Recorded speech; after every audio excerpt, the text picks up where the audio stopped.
Respected chairpersons, distinguished delegates from France, my respected teachers, dear colleagues and dear friends, I thank especially Professor Bahl for correcting on the semantics part.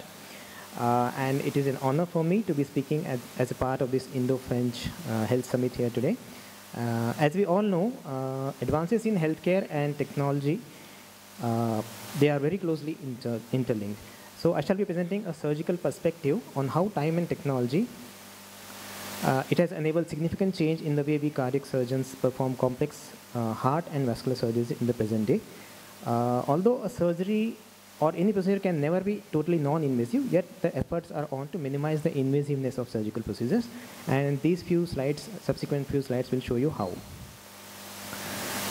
The common operations that we do in cardiovascular surgery include coronary artery bypass grafting, wherein 2 or 3 grafts are placed on the obstructed coronary arteries on the surface of the heart. Others include valve repairs or replacements, congenital heart defects, including atrial septal defects or ventricular septal defects, and other congenital cyanotic heart defects. We also have complex aortic aneurysms and aortic dissections, which entail replacement of different lengths of aortas as is required. So a brief historical perspective on how all of cardiac surgery started. This was a freak stab incident in Frankfurt, Germany, in which the unfortunate patient, he was lucky enough to be brought to the hospital, and he was diagnosed to be having a stab wound in the right ventricle of his heart. So he was fortunate to land into the hands of Professor Ludwig Rein, who was courageous enough to attempt surgical repair of this rent, and remarkably, the patient survived in spite of significant infection. And that is what started the era of cardiac surgery. Prior to that, even distinguished surgeons had almost written off any significant interventions on the heart, proclaiming that any surgeon who would dare to touch the heart would lose the respect of his colleagues. But then, based on this particular stab incident, the era of cardiac surgery started. So further looking through the hourglass, in 1925, mitral commissurotomy was initiated, and 1938, instrument mitral commissurotomy was initiated in Europe.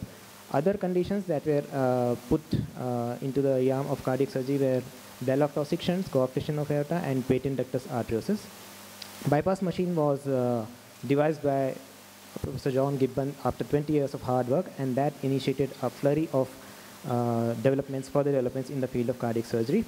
Controlled cross circulation was a novel concept which Dr. Lillehei initiated in USA, and in this, the parent of a particular child, the sick child, the child having a cardiac defect the parent would be serving as an oxygenator. So a cross circulation would be established between the parent and the child, and for a brief time the child's heart would be arrested, and corrective surgery for the lesion would be performed. He had remarkable success, and that is what brought this field of cardiac surgery further into limelight. So Lillehei and Kirkling were the first ones to establish their initial series in open heart surgery. And this is a picture of Dr. Lillehei examining his first patient. So conventional cardiac surgery, it is performed by routine sternotomy. In this, we essentially cut up the whole breastbone from the upper to the lower extent. That is called sternotomy. And this gives a good exposure of all the cardiac structures, and we can operate upon the desired particular chamber of the heart. Conventional thoracic vascular surgery is done by positioning the patient appropriately and giving a large incision as is required based on the pathology of the patient.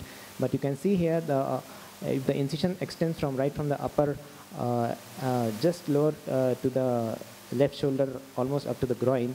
So obviously, once this incision is exercised, the whole body is opened up almost grotesquely. So but this is mandatory also because we many times need to tackle the disease in the whole of the aorta, starting from the upper end of the aorta right down to the bifurcation just before its entry into the lower limbs. So extensive incisions are required, especially in thoracoabdominal aortic surgeries. So that is how conventional cardiac surgery and vascular surgery used to be done in 1950s and 60s. So there were lots of changes over time in many fields. For example, the locomotive train. This is how it would appear in the early 1850s or so, and this is what it would appear today. Similarly, the ubiquitous telephone, it has now been modify it into something very technical and advanced, which enables a lot of communication and calculation. So similarly, there was a paradigm shift in cardiology also. And there were many innovators. Professor Grunzik, he was instrumental in initiating the interventional treatment for coronary artery disease. And this is the angiogram showing the landmark angiogram picture in which the first lesions were treated by balloon angioplasty by Professor Grunzik. And over the course of the next 10 years, once this angioplasty was done in 1976, this is not exactly a representative picture of what the relation between cardiologists and the cardiac surgeons were, but this in a way was a representative of the number of patients being dealt with, the number of patients of coronary artery disease being dealt with by cardiac surgeons versus the cardiologists. So a lot of patients were being managed by interventional cardiology and ballooning and stents. So that was definitely beneficial to the patients because the invasiveness of the procedure of coronary artery bypass grafting had been minimized. So the surgeons also realized that there were definite problems with the sternotomy approach. Maybe 3 or 4 out of 100 patients would develop disfiguring scars over the sternal wound. This is essentially a hypertrophic scar, and some patients would land up with keloids, which apart from being cosmetically disfiguring, they would be troublesome by causing pain and persistent itching also. Some patients would develop extensive mediastinitis and sternal wound infection, as is shown in this particular patient. This is a patient who has undergone CABG 2 months prior to this particular picture, and you can see he's still in severely critical condition, intubated in the ICU and on ventilator. And this is another picture showing chronic non-healing sternal wound. So obviously there were problems with sternotomy. Similarly, there were problems after thoracoabdominal operations also. The patients would develop significant pleural effusions because of extensive incision, and these patients also would, some of them would develop wound infection and non-healing wounds. So based on these experiences, as in tackling these patients, the cardiac surgeons, sometimes they would win and sometimes they would learn. So meanwhile, there were other developments in the field of cardiology, and just now we had the landmark presentation by the pioneer in the field of valvular interventions. We had developments in the field of PTMC, that was in 1986, and also the aortic valve balloon dilatation was initiated based on advances in catheter technologies. Similarly, as Professor Kribier gave his presentation on the intricacies and the obstructions that he faced while developing this technology, which is now widespread use all over the world today, the TAVI procedure in 2002. So these are some of the valves that are being used in the field of interventional cardiology, Professor Kribier himself. So based on these learnings, the surgeons had to devise a lesser invasive approach, and it was not that the surgical fraternity would just proclaim that I just won't change. Obviously, a change was imminent and it was to be embraced. So there were efforts to minimize the length of the sternotomy incision. Some of the surgeons started using limited thoracotomy incisions to perform some of the common operations like the mitral valve or the aortic valve. Other surgeons would start using partial sternotomy operations. It could be the upper sternotomy or the lower sternotomy operation. And there were simultaneously advancements in the field of perfusion cannulas. The manufacturers were able to devise perfusion cannulas based on the surgical needs, and conventional open heart surgery would require cannulation of the heart in the central part, that means the aorta and the superior vena cava or the inferior vena cava. These particular newly developed cannulas would allow shifting of the cannulation to the periphery, that means the femoral vessels. In around 1998, the robotic technology also came into use, and the facility with this particular development was that it allowed the surgeon almost to be sitting on the heart with 10x magnification, and the robotic hands that would be introduced inside the patient's chest, they would function with the facility of just the human hands, miniaturized 100 times. So the surgeon sitting on the console would be able to operate inside the patient's chest without introducing his hand inside the chest cavity. That was a remarkable development, and it also offered significant magnification to perform fine surgeries. In addition, whatever movement the surgeon would do on the console here would be reproduced in the surgical field. It would be scaled down to 10 or 12 times, and that would lead to accurate reproduction of surgeon's movement inside the patient's chest cavity. Professor Carpentier, another pioneer in the field of cardiac surgery, was the first one to do robotic CABGs. He also did this particular procedure in France. So in robotic CABG essentially entails performance of 1, 2, or 3 anastomosis. Usually a Lima to LED anastomosis is done robotically. I shall present a small video at the end of this presentation just to be able to explain to the audience better. At the end of the surgery, it is remarkable to see that there is no sternotomy in this patient. This patient has undergone a Lima to LED graft and a Lima to obtuse marginal graft. So 2 mammary arteries have been grafted, and there is no sternotomy. There are only 3 small incisions on the left side of the chest. There were also advancements in fine instrumentation. Those centers which were not able to, let's say, procure robotic technology because it was expensive, they also had other options in the field of, in the form of other minimally invasive instrumentation. So these were just a modification of the conventional open instruments, and they enabled performance of some of the commoner operations by using smaller incisions on the sides of the chest. So you can see here a small incision has been placed on the right side of the chest, and some of the special long instruments are used to replace the mitral valve. So this is another picture which is showing the mitral valve being descended into the left atrium of the patient, and it is right now at the skin level. This particular photograph shows the schematic representation of how a mammary artery is harvested using thoracoscopic instruments, and subsequently the surgeon anastomoses the mammary artery to the appropriate target. Stabilization devices have also been improvised to be included into the realm of minimally invasive cardiac surgery.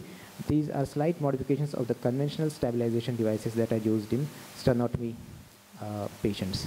I shall just go to a video, small video. This shows how a robotic CABG is performed.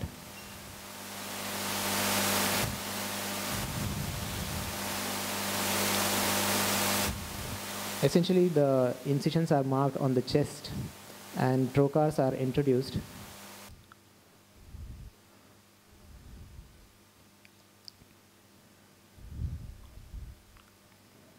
So these 3 trocars have been introduced. There are 2 working arms and 1 camera arm.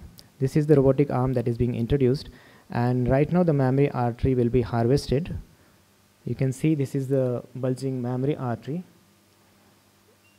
The left and the right hands of the surgeon sitting on the console manipulate these 2 robotic arms inside the chest cavity.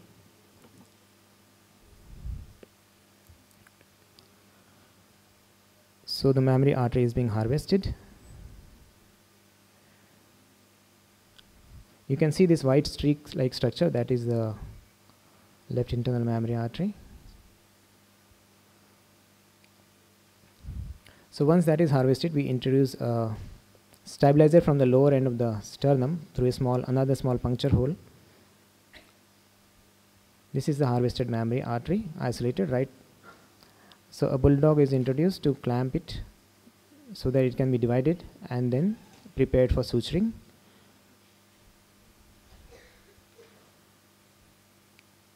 This is the placement of the bulldog so that there is no unnecessary bleeding. All the instruments in robotic surgery are designed as per the conventional surgery instruments. Means we have robotic scissors, we have robotic forceps, we have robotic needle holder. Similarly, we have corresponding instruments for minimally invasive cardiac surgery also. That means non-robotic also. So this mammary artery is being cut now with the fine robotic pot scissors. You can see the cut end of the mammary artery. So this end will be anastomosed to the LED artery on the heart. A stabilizer is being introduced from the lower end of the xiphisternum. This is the LED which has been stabilized between these 2 limbs of the stabilizer. A cautery is being used to dissect the LED, deliver the LED out of the onto the surface. Silastic tapes are being placed to prevent any bleeding once we open the LED. This is the LED that has been opened. You can see the small cylindrical structure. Some sutures have been placed on the Lima to LED anastomosis. A check is being done to ensure that the Lima is flowing appropriately. And once the anastomosis is completed, the silastic tapes are released. So that is how the anastomosis is completed. There is another small video just to show how a mitral valve surgery is done.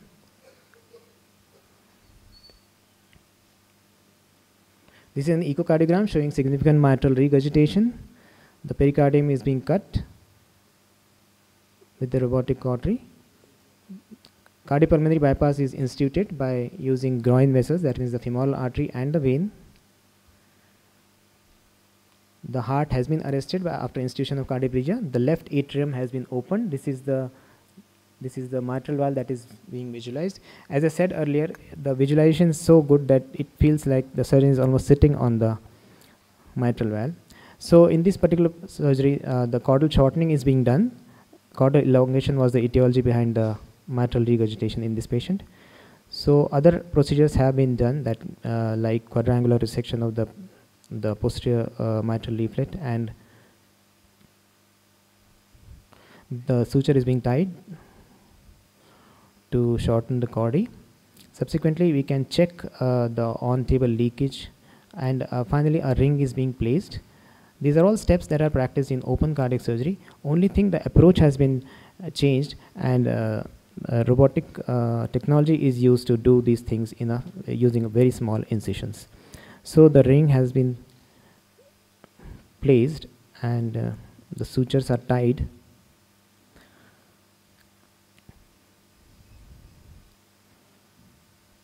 The left atrium is closed, and the heartbeat is again started. We do a check echo, which again shows trivial mitral regurgitation.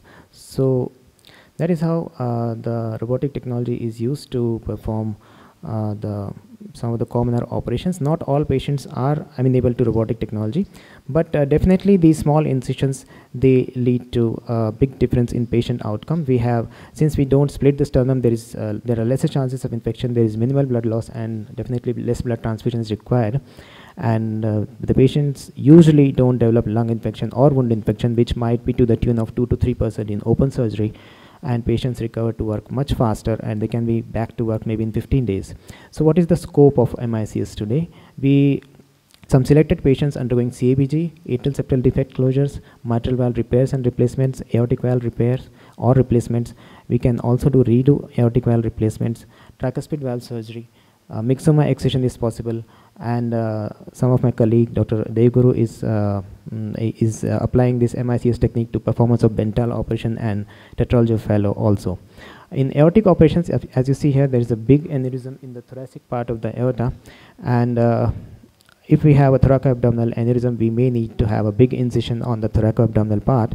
This particular photograph shows extensive replacement of some of the portions of the aorta, and the patient may have such large incisions. In obese patients, in patients who are above 70 years of age with significant comorbidities like uremia or diabetes, the tendency for these wounds to heal is a bit low. So we may expect wound complications in such patients.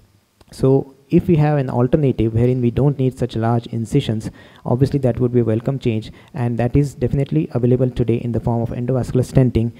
In the cath lab, through a small incision in the groin, we can place appropriately designed and tailored stents to cover the area of the aorta which is diseased. So as you see here, the stent has been placed, and it excludes the aneurysm in the abdominal aorta.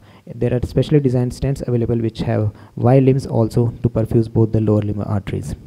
So obviously MICS is the key to the future, and what exactly does the future portend in the field of cardiovascular surgery? We expect better instrumentations and better percutaneous techniques for cardiopulmonary bypass. We also foresee development of better anastomotic devices so that we can bring more and more CABG patients into the purview of CABG, minimally invasive CABG. Laser technology is definitely going to be of help.